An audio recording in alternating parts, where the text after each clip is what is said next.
Welcome to the E2E Summer Conference. I am so excited to be here with you today and share this information that I have about how to support struggling writers in your classroom. So we'll get started with the Read Like a Writer strategy.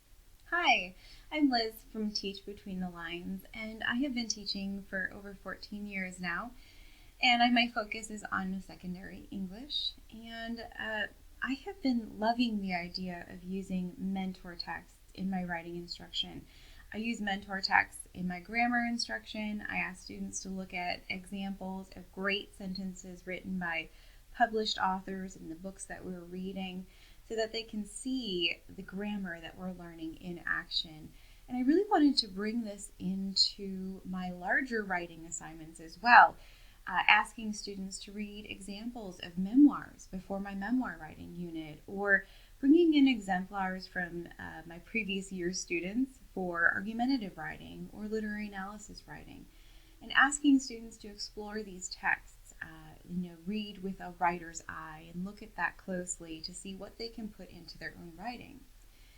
And my intentions were well and good, but I realized very quickly that most of my students, and especially my struggling writers, had a very difficult time reading a passage or reading an exemplar text or reading a memoir and putting those same exact skills into their own writing pieces and their own memoirs. And I was finding that they would read memoirs with dialogue and interest, and it'd be written like a story in chronological order, but I was finding that my struggling writers especially were really unable to bring in those same elements without support. And that is where Read Like a Writer began. In that same vein, I knew I was going to need to provide more direction with my students and provide opportunities for them to discuss these elements that I wanted them to focus on so they really truly could read like a writer and then bring those same skills into their own writing pieces.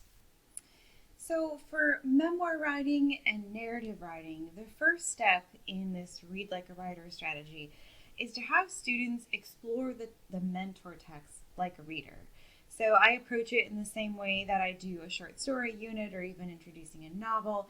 I ask students to, I ask students to complete comprehension questions, and I'll have them use close reading strategies or stop and jots, things like that, as they are exploring the text, just to ensure that they are comprehending what they are reading. And so this is an example here from my memoir writing unit.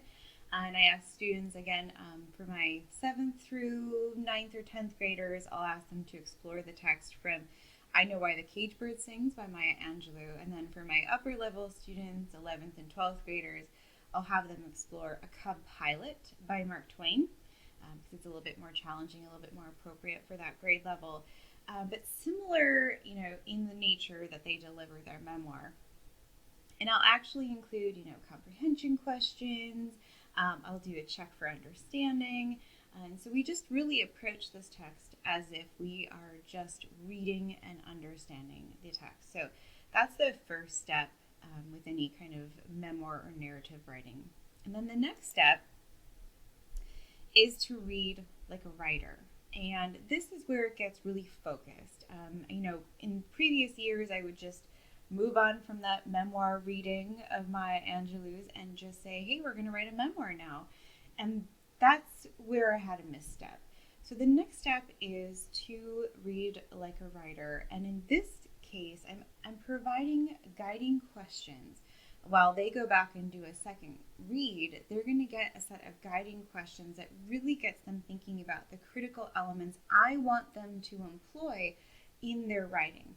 So for memoir writing, and I have a slide that's going to show some of those specifics, but I pick out what skills do I really want them to be able to use in memoir writing. Maybe it's being able to use dialogue or a flashback for my older students, or using chronological order, being able to show and not tell, things like that. So what skills do I want them to put into their own writing? And then I build questions that I ask them to explore. So for example, this is, again, my memoir writing unit. And I have the set of guiding questions, and we talk about what does it mean to read like a writer. But then I have them work through that while they read a second time. So there'll be these specific guiding questions of how does Maya Angelou use dialogue in her memoir to show this? Or how does Maya Angelou use showing and not telling language in this passage? And that gets students really thinking about what this writer, what this author is doing in their writing to be able to build a bridge later into their own writing. So here's an example of some of the critical elements for my memoir writing unit, and just using that as an example. So I might ask guiding questions, how does the author build background for this memory that they're going to share? Because that's something that I want them to be able to do in their own writing. How does the author use chronological order or a flashback to share their story? So again, it's getting them really just thinking about what the writer is doing, but focusing it down on those things that I really want them to be able to do in their own writing. So it's not this big general of, well, what does the author do well? But what does the author do well about this skill that I'm going to assess you on very shortly?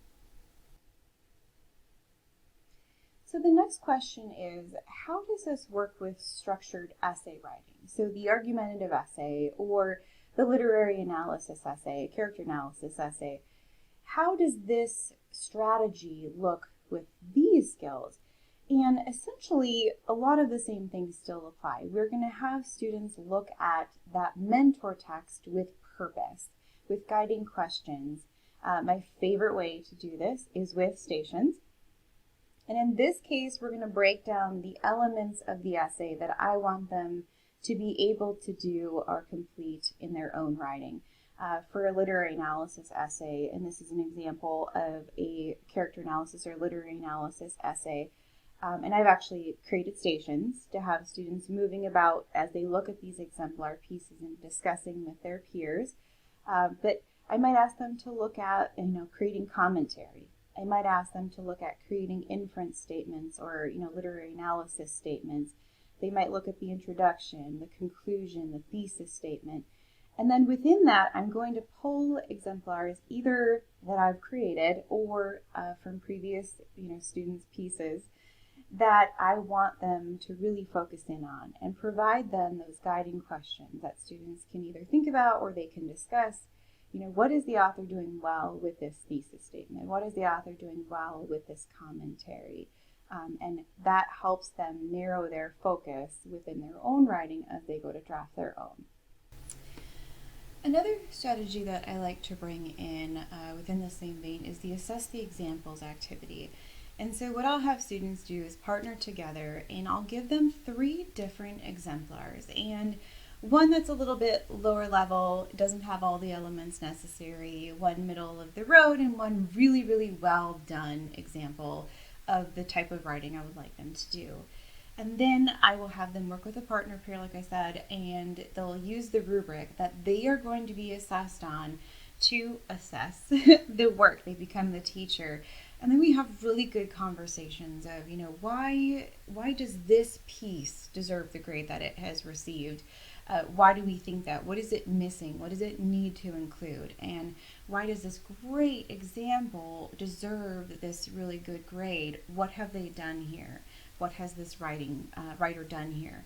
And it's actually led to just a massive improvement, not just for my struggling writers, but all of my writers, for the type of writing that we're doing, that they really get to see and discuss and have real meaningful conversations about what needs to happen in that piece of writing. And then that's been a really big game changer for me. And then I just have one final suggestion today that I like to do, and it doesn't really have to do with my mentor text. It actually has to do with Graphic Organizer.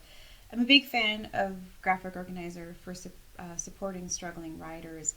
I often use the option of graphic organizers for all my students, but then for my struggling writers, I'll give them maybe different graphic organizers that will support them even further. So this is an example here from my literary analysis unit, and I use the IC method for literary analysis because it's kind of fun for students. But what I'll actually do is include information right on the graphic organizer of what they can do, how they can do that, maybe guiding questions of how they can create commentary in their writing, or what should be included in the topic sentence, or how it could be formatted. For evidence, I always make sure to include, how to cite their evidence example in there. So it's right on the paper that they're either typing on or they're writing on, and I have found that to be hugely helpful. You can also take this a step further for struggling writers who may need it, but you can use sentence starters. And so if I do need to provide this support opportunity for students, I'll actually put the sentence starter right within the top here so that they can take that piece and use that as a jumping off point. We know our struggling writers often have a really hard time just starting that phrase, starting that word. Where do I start?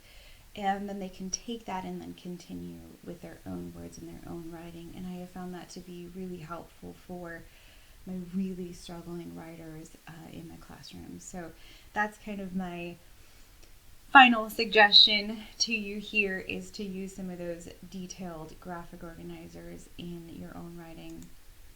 So finally, you'll have a download here today that you can download, and it will give you links to all of the resources that I've chatted about today. So if you'd like to check out my memoir writing unit, literary analysis unit, or argumentative writing unit, you can definitely do that. The links will be in that download, as well as links to find me on social media or on my blog. I have a lot of really good, helpful resources for teachers on my blog, with a lot of freebies too, but also just ways in which you can use these mentor texts in your writing. I have several blog posts about it because I'm so passionate about it. So be sure to check that out, and I hope to chat with you on the Facebook page that goes with our conference. You can leave some feedback there if you'd like, and we can chat even further, or find me on social media and we can continue to chat about all things English. All right, have a great day, everyone. Thanks for joining me.